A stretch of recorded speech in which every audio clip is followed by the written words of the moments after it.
hoyo yamuko Yesus tuwin kabadem kiyoko amane yuko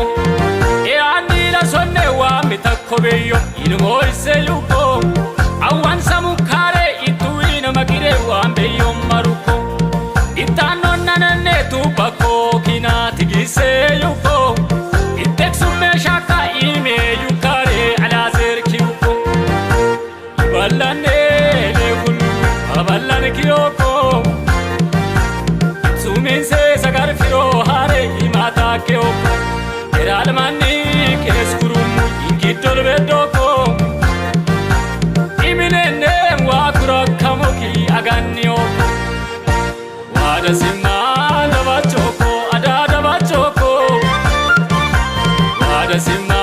dabachoko adada bachoko wada simma dabachoko adada bachoko waruk balla kedaniyo shama kanda baroko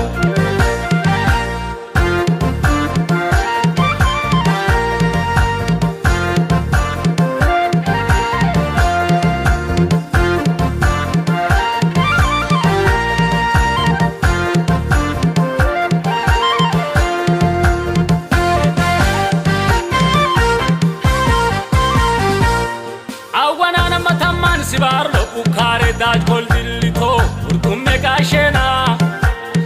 isito sundanen imitanu koyo Yesus waro aman afukwe bikina yakita ogate afuto anone Yesus afuko itamanene amada koshika makolone ubuse yuko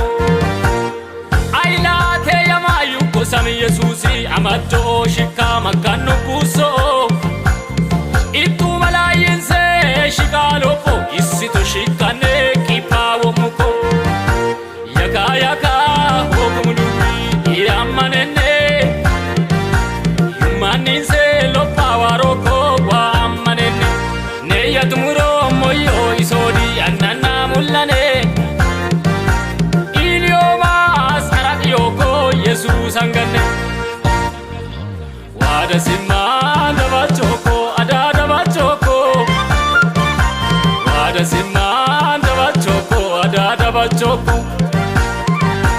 wada simma dabachoko adada bachoko waruk balla kedaniyo shama